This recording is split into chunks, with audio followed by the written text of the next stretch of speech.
வணக்கம். அதிர்ஷ்டம் தரும் அன்பர்களுக்கு ஆவணி மாத ஆனந்தமான நல்வாழ்த்துக்கள். இன்றைக்கி பார்க்க போகிற ராசி உங்கள் ராசி தாங்க, மகர ராசி. மகர ராசிக்காரங்க ஒரு மகத்தான் ராசிக்காரங்க. இந்த மகர ராசியில் பிறந்தவங்க ரொம்ப அமைதியாக இருப்பாங்க. நம்ம சொல்லுவாங்க தெரியல, உங்களை புரிஞ்சிக்க முடியலையே, என்னையே என்னால் புரிஞ்சிக்க முடியலாமா, அப்படி சொல்லக்கூடியவங்க நீங்கள். ஏன் அப்படின்னா, வாழ்க்கையில் சனியோட வீடு. என்னென்ன துன்பமோ என்னென்ன இன்பமோ ரெண்டையும் கரைச்சி குடிச்சு பல அனுபவத்தோடு இருக்கக்கூடியவங்க தான் இந்த மகர ராசிக்காரங்க. மகர ராசிகளை பாருங்கள், அவங்க போகாத புகழ் கிடையாது, அவங்க இகழாத வாழ்வு கிடையாது, ரெண்டும் சரி பங்கு. அப்படி இருக்கக்கூடிய மகர ராசிக்காரர்களுக்கு இந்த ஆவணி மாதம் ஆனந்தமாக இருக்க போதியா. இப்போ தையா கொஞ்சம் காதில் தேன் வந்து பாயுது அப்படி சொல்லுவாங்கள்ல, அந்த மாதிரி தேன் பாயிற நேரம் உங்கள் காதிலும் உங்களுடைய உடலிலும். அது என்ன தேன் அப்படின்னா, மலைத்தேனா கொம்புத்தேனா, கண்டிப்பான முறையில் அது ஒரு மிகப்பெரிய அமிர்தமான தேன் உங்களுக்கு வாழ்க்கையில் அமைய போகுது. மகர ராசிக்காரங்க பொதுவாகவே இந்த ராசியில் பிறந்தவங்க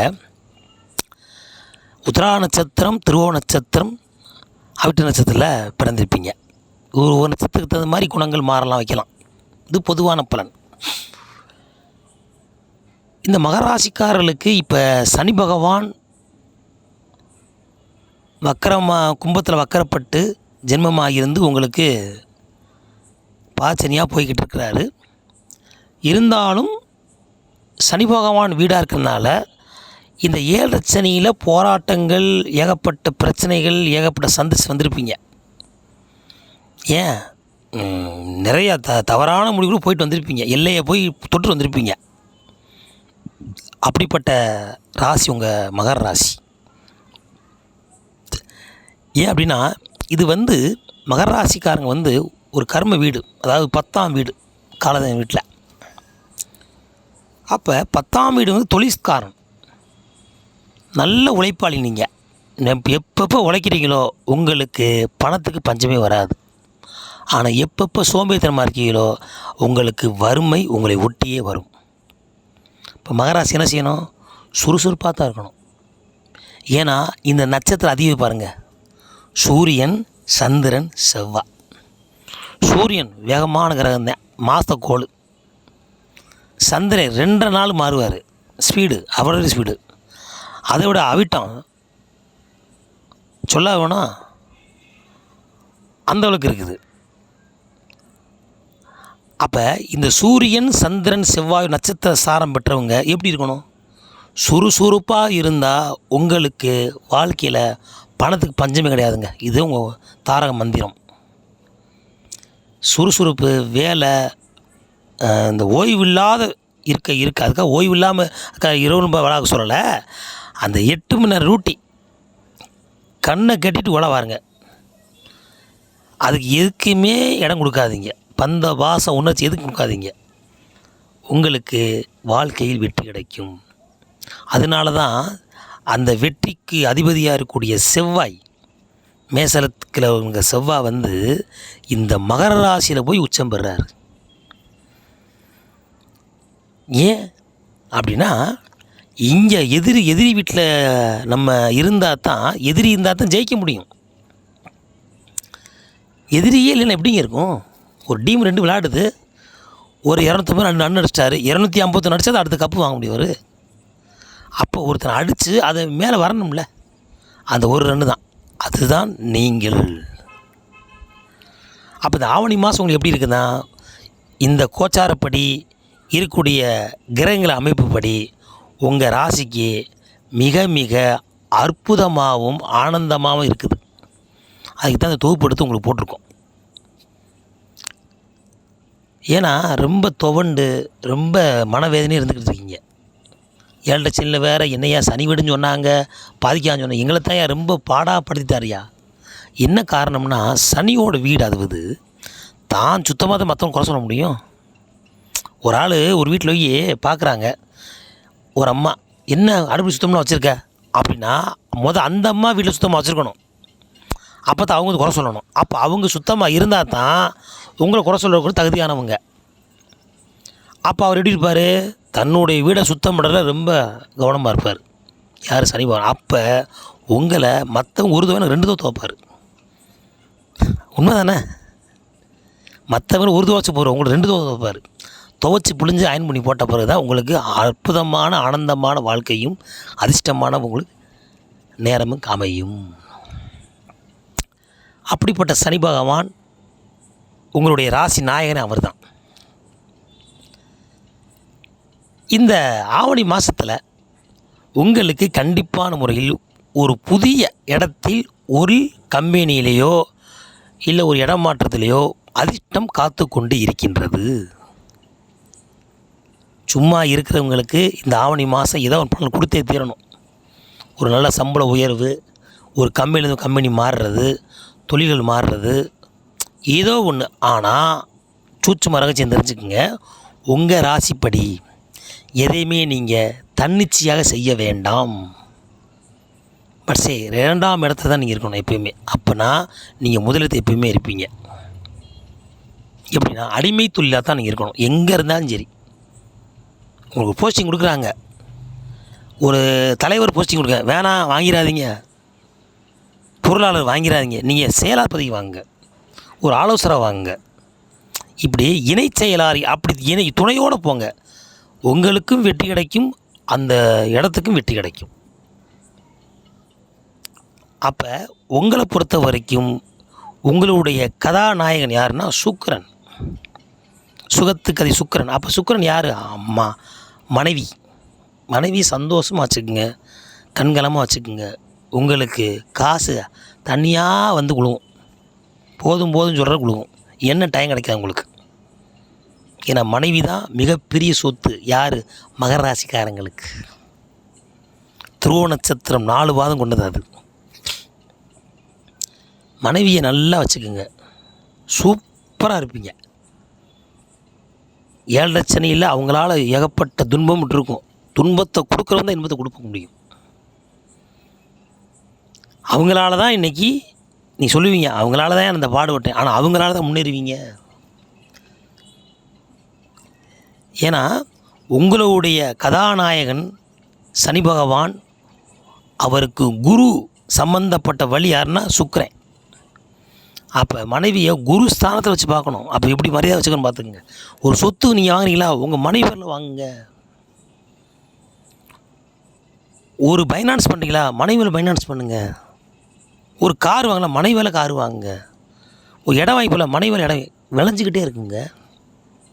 ஆனால் நீங்கள் செகண்டாக இருந்தால் உங்களுக்கும் பெருமை, அவங்களுக்கும் பெருமை. தொழில் பண்ணுற இடங்கள்லையும் அப்படி இருங்க. எதையுமே முன்கூட்டி போய் நிற்காதீங்க, பின்னால் இருந்து வேலை பாருங்கள். உங்களுக்கு உண்டான பெருமை உங்களை தேடி வந்தே தீரும், அதில் மாற்றமே கிடையாது. முந்தி போய் தானே நாங்கள் அப்படி உட்காந்துருக்கோம் அப்படின்னு சொல்லுவீங்க. ஏன்னா எல்லோரும் ஏற்றி விட்டு டம்முன்னு கீழோட போயிட்டே இருப்பான் பாட்டு. அவன் தான் ஏற்றி விடுவான், நீங்கள் வாங்க, நீங்கள் தான் நீங்கள் பார்க்கணும்னு சொல்லுவான். இவன் ஏற்றி விடுவான், உன் பாட்டு போயிடுவான். நீங்கள் டம்முன்னு விழுந்தப்பறம் தெரியும், ஆகா கொஞ்சம் சபல பத்திரமே சபல புத்தி பண்ணது. அப்போ வாழ்க்கையில் சபல புத்தியும் உங்களுக்கு வந்து போயிருக்கணும்.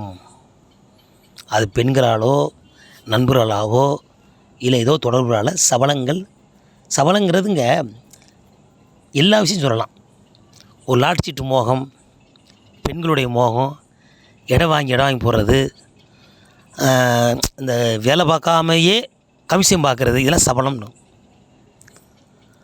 இந்த சபல புத்தி இருக்கும்போது இது சனிக்கு சுத்தமாக பிடிக்காது. ஏன்னா உழைச்சி தான் நீங்கள் முன்னேறணும். உங்களுடைய துட்டை உழைச்ச துட்டுக்கு சனியோட உழைச்சல காசில் நீங்கள் வாங்கின சொத்துக்கள் அழியவே செய்யாது. அதனால் யார் சொத்துக்கும் நீங்கள் அடிபணிய வேண்டாம், அதை ஆசைப்பட வேண்டாம். உங்கள் காசை நீங்கள் வாழுங்க, அற்புதமாக இருப்பீங்க. அதனால தான் நீங்கள் சம்பாத்தியம் பண்ண சொட்டை உங்கள் பேருக்கு இல்லாமல் உங்கள் மனைவி பேரை வாங்க சொல்கிறோம். இப்போ மனைவி பேர் பெரிய சொத்து வருது, தேவையில்லை, உன் பேருக்கு வாங்கிக்கோ, விட்டுறணும். அப்படி இருந்தால் என்றுமே நீங்கள் கோடீஸ்வரர் தான். ஏன்னா ஆவணி மாதம் அப்படி இருக்குது, அலைச்சல் இருக்குங்க, அதில் மாற்றுக்கிறதே கிடையாது. அலையணும், அலைய அலைய அலைய அலைய தான் அதிர்ஷ்டம் உங்கள் கூடயே இருக்குன்னு அர்த்தம். அதை மட்டும் மனதில் நினச்சிங்க. அப்படியாவது இந்த சொல்லுவாங்கள்ல, பச்சை ஊற்றி வச்சுக்கோங்க. அலைச்சல் இருக்க இருக்க அதிர்ஷ்டம் உங்கள் கூடயே இருக்குதுன்னு அர்த்தம். அலைச்சல் இல்லையா, உங்கள்கிட்ட அதிர்ஷ்டம் இல்லைன்னு அர்த்தம். இதை புரிஞ்சிச்சா போதும். யார்? மகராசிக்காரங்க. மகரத்தில் பிறந்தவர்கள் சிகரத்தை அடைவார்கள் என்றாவது. கண்டிப்பாக நீங்கள் அடைஞ்சே தருவீங்க. அது உங்கள் தசாபுத்தி தகுந்த மாதிரி ஒரு வயசில் கூடலாம் குறையலாம். ஆனால் இள வயசில் கஷ்டப்பட்டவங்க ஒரு 40-50 வயசு மேலே நல்ல சொத்து சுகத்தோட சுகபோகமான வாழ்க்கை அமையும், நல்ல மனைவி அமைவாங்க உங்களுக்கு. என் சுக்கிரன் அதிபதியாக உங்களுக்கு, யோகாதிபதியாக, நல்ல அழகான மனைவி அமைவாங்க, நல்ல குழந்தையை பிறப்பாங்க. குழந்தையினால் உங்களுக்கு நல்ல ஒரு வாழ்க்கை, ஒரு முன்னேற்றம், அதாவது எதிர்பாராத வெற்றிகள், கௌரவங்கள் குழந்தை வந்து கொடுக்குங்க. உங்கள் குழந்தை வந்து உங்களுக்கு பேர் சொல்லும் பிள்ளையாக வழங்கும். அதனால் குழந்தைகள், குடும்பங்கள், உங்கள் குடும்பத்தை இங்கே கவனிங்க, அருமையாக இருக்கும். அப்படிப்பட்ட ஆவணி மாதம் அற்புதமான மாதமாக இந்த மகர ராசிக்காரங்களுக்கு அமைந்து விட்டது. அதன் பிறகு இதே மாதிரி பெண்கள் இருப்பாங்க. என்னைய ஆம்பளையே சொல்லி நாங்கள் என்ன செய்வோம்பாங்க. உங்களுக்கும் தாங்க. அதாவது ஜாத ரீதியாக ஆண் பெண் நம்ம சொல்கிறோம், ஆனால் சாஸ்திரப்படி ஒரு ஆணும் பெண்ணும் உடல் ரீதியாக தான் ஆண் பெண், உயிர் ரீதியாக கிடையாது. உயிருக்கு ஆண் பெண் தத்துவம் கிடையாது. அதுக்கு தான் அந்த காலத்தில் ஜாத ரீதியாக நீங்கள் ஆம்பளை இப்போ சொல்லியே வந்துருச்சு. பெண்ணை பற்றி சொல்லி நினைக்கக்கூடாது, நீங்களும் அது உண்டானது தான். இருந்தாலும் பெண்களுக்காக ஒரு குறிப்பு எடுத்துக்கிடுவோம். இப்போ நீங்கள் பெண்கள் கணவன் மேலே நீங்கள் இப்போ அன்பு அதிகமாக வச்சுக்கிறணும். ஏன்னா அவங்கள்ட்ட சொல்லும்போது உங்களுக்கு அதே தான் வைப்ரேஷன். கணவன் மேலே பிரியமாக வச்சுக்கிறணும். கணவனுக்கு நல்லபடியாக தொண்டு செய்யுங்க. கணவனை கண்களாமல் பார்த்துக்கங்க. நீ இந்த காலம் அப்படி சொல்ல வேண்டியிருக்கு. ஒரு காலத்தில் பொண்ணு அழைச்சிட்டு போகும்போது, ஐயா பொண்ணு நல்லபடியாக பார்த்துக்குங்க, செல்லமாக வளர்த்துட்டோம், உங்கள்கிட்ட ஒப்படைச்சிருக்கோம், நல்லா பார்த்துக்குங்கன்னு சொன்ன காலம் போய் இன்றைக்கி பொண்ணுகிட்ட போய், அம்மா என்ம்மா நல்லபடியாக பார்த்துக்கம்மா, தண்ணி கொடுத்துட்டு போறீங்க, ஏதாவது சின்ன சின்ன தப்புனாலும் கை நீட்டிதாதம்மா, கை நீட்டாமல் வளர்த்துருக்கேம்மா, அப்படி சொல்லக்கூடிய வந்துருச்சு இன்றைக்கி. ஏன்னா பெண்களுக்கு சுதந்திரம் அள்ளி கொடுத்தாச்சு. நல்ல விஷயந்தான், தவறு இல்லை. ஒரு சில இடங்களில் நடக்கிறதா சொல்ல வர, அதுக்காக எல்லா பெண்களும் அப்படி கிடையாதுங்க, நீங்கள் தவறாக நினச்சிக்க வேண்டாம். சில பெண்கள்னால அவங்க பாரு இருக்குது. அதனால் பக்குவமாக இருந்தாலே போதுங்க. அன்புங்கிறது என்ன, அடிமையாக இருந்தது அன்பு கிடையாது. அந்த அன்பு வசியமான அன்பாக இருக்கணும். ஏன்னா மனைவிக்கு தான் வசியத்தோட தன்மை உண்டு. அன்பாக பழகுங்க, அன்பாக இருங்க, சண்டை போட வேண்டாம், கோபத்தை குறைங்க. நீங்கள் உங்களுடைய சொந்தக்காரனை பாருங்கள், அவங்க மொழி நிறையா கற்றுக்கங்க. ஏன்னா உங்கள் ராசிக்கு எவன் நல்லவனாக இருக்கணும் அவனே ரெண்டாவது கெட்டவன் ஆயிடுவான், எவன் கெட்டவனா அவன் நல்லவன் ஆயிடுவான். எப்படிப்பட்ட ராசி பாருங்க. ஏன் அப்படின்னா செவ்வாய் தான் இங்கேருந்து உட்காந்துருக்கான், உச்சமாக உட்காந்து, ஆனால் பகையாளி அவன் தான். ஆனால் அவன் தான் ஜெயிக்க முடியும். எப்படி, என்னையா குழப்பறீங்கன்னு சொல்லக்கூடாது. சொந்தக்காரன் தான் எதிரி உங்களுக்கு, ஆனால் சொந்தக்காரையும் எதிர்த்தா தான் நீங்கள் ஜெயிக்க முடியும். எப்படி அம்மாக்கி வருங்க மகராசிக்காரங்களுக்கு. அதே மாதிரி பெண்களை பொறுத்த வரைக்கும் உங்கள் உடன் பிறந்தவங்க, சொந்தக்காரங்க, பங்காளிங்க, சம்பந்த வழி எல்லோரும் உங்களுக்கு வந்து நிற்பாங்க. ஆனால் அத்தனை பேர் எதிர்த்தாலும் நீங்கள் தான் ஜெயிப்பீங்க. அதுதான் சூட்சும ரகசியம். எல்லோரும் அன்பு கட்டினாங்கன்னா நீங்கள் அப்படியே இருப்பீங்க, வளரவும் இல்லாமல் தேவையும் இல்லாமல் அந்த சமநிலையில் இருப்பீங்க. உயரம் இல்லைங்க வாழ்க்கைன்னா. அப்படி வாழ்க்கையில் உயரணும்னா பல எதிர்ப்புகள் வந்தால் தான் நீங்கள் உயர முடியும். அதனால் தோண்டு விடாதீர்கள். ஏழச்சனில் ஒன்றும் பாடுபட்டுருப்பீங்க தெரியும் எங்களுக்கு. பல பிரச்சனைகள், வேலை பார்க்குற இடத்துல பிரச்சனை, வண்டி போன பிரச்சனை, மருத்துவ செலவு, கடன் செலவு, சொந்த வந்த செலவு, அப்பா எல்லாம் பார்த்தாச்சியா அப்படின்னு சொல்லிக்கிட்டு இருப்பீங்க. ஆனால் இந்த ஆவணி மாதம் மிகப்பெரிய மாற்றம் கிடைக்கும். ஆண்களும் பெண்களும் உங்களுடைய ரகசியத்தை வெளியே சொல்லாதீர்கள். இதை நிறையா சொல்லிக்கிட்டே இருக்கேன் நான். உங்கள் அந்தரங்க விஷயங்களை தயவு செய்து ஃபோன்லேயோ மற்ற ஆண்கள் பெண்கள்கிட்ட கலந்து கொள்ள வேண்டாம். கணவன் மனைவி இருக்காங்களங்க, நீங்கள் கலந்துக்கங்க. அந்தரங்க விஷயத்தினாலேயே ரொம்ப சிரமப்படக்கூடியவங்க மகராசிக்காரங்க. அதனால் கொஞ்சம் அதில் மட்டும் ஜாக்கிரதையாக இருங்க. பெண்கள் விஷயத்துலையும் சரி, ஆண்கள் விஷயத்துலையும். பெண்களாக இருந்தால் ஆண்கள் விஷயத்தில், ஆண்களாக இருந்தால் பெண்கள் விஷயத்தில். ஏன்னா இதெல்லாம் அப்பப்போ கிராசிங் ஆகும். உங்கள் வறட்சியை கெடுக்கிறதுக்கு ஒருத்தர் வருப்பான். அது ஒரு ஆணாகவும் இருக்கலாம், பெண்ணாகவும் இருக்கலாம். அவங்ககிட்ட நீங்கள் கவனமாக இருக்கணும். ஏன்னா எப்பயுமே வளர வளர தான் நம்ம பாதுகாப்பு அதிகமாக இருக்கும். இப்போ பஸ்ஸில் போகிறோம், ஒரு 10 ரூபா வச்சுருக்க நல்லா படுத்து தூங்குவீங்க. 10 லட்சம் தூங்குவீங்களா? அப்போ நம்ம வளர வளர தான் நம்ம பாதுகாப்பு அதிகமாக தேவைப்படுது. ஒரு மாணவன் பஸ் ஸ்டாண்ட் எடுத்தாச்சு வைங்களேன், அந்த பஸ் ஸ்டாண்ட் தக்க வச்சுக்கிறணும். அதுக்கு அவன் போராடணும். 10வது ரேங்க் எடுத்து பிரச்சனை இல்லை, அவன் அடுத்து போயிட்டே இருப்பான். ஆனால் முதல் ரேங்க் எடுத்தவன் 2ஆக வந்துடக்கூடாது. அப்போ நீ உயர்ந்த இடம் போக போக உங்களுடைய கவனங்கள் உங்கள் மேலே அதிகமாக இருப்பார்கள். அப்போ நீங்கள் எப்படி இருக்கணும்? அதுக்கு தகுந்த மாதிரி பாதுகாப்பு வலையோடு இருந்து கொள்ள வேண்டும். அப்படிப்பட்ட ஆவணி மாதம் உங்களுக்கு அற்புதமான மாதமாக இருக்குது. அதே போல் இந்த மாதத்தில் நல்ல சுபகாரியங்கள் நிறைய போவீங்க. உங்களுக்கு சுப நடக்கவும் செய்யும். சுப செலவு உண்டு. சுபகாரியத்துக்கு போகிறவங்க அங்கே வெளியூர் போகிறது, கல்யாணத்துக்கு போகிறது எல்லாம் நடக்கும். சுப விரயம் ஆகும், சுப செலவு ஆகும். அப்படி இல்லைன்னா உங்களுக்கு ஒரு சுப செலவு ஆகும். என்னையா புரியலையா? கல்யாணம் ஆக போகுதுங்க, ஒரு நிச்சயம் பண்ண போகிறாங்க, பொண்ணு பார்க்க போகிறீங்க, குழந்தை பெற்றுக்க போகிறீங்க, இடம் வாங்க போகிறீங்க, இடம் வாங்கி வீடு கட்ட போகிறீங்க, இடம் மாற போகிறீங்க, ட்ரான்ஸ்ஃபர் ஆக ஏதோ ஒன்றுங்க, ஒரு ரன்னிங் ஆகி அதுலேருந்து முன்னேறி ஆகி அப்படியே ஆனந்தமாக இந்த ஆண்டாக இருக்கட்டும் சொல்லி மகர ராசிக்காரர்களுக்கு மனம் மார்ந்த நல்வாழ்த்து சொல்லி நிறைவு செய்கின்றேன். மீண்டும் அடுத்த சந்திப்போமா?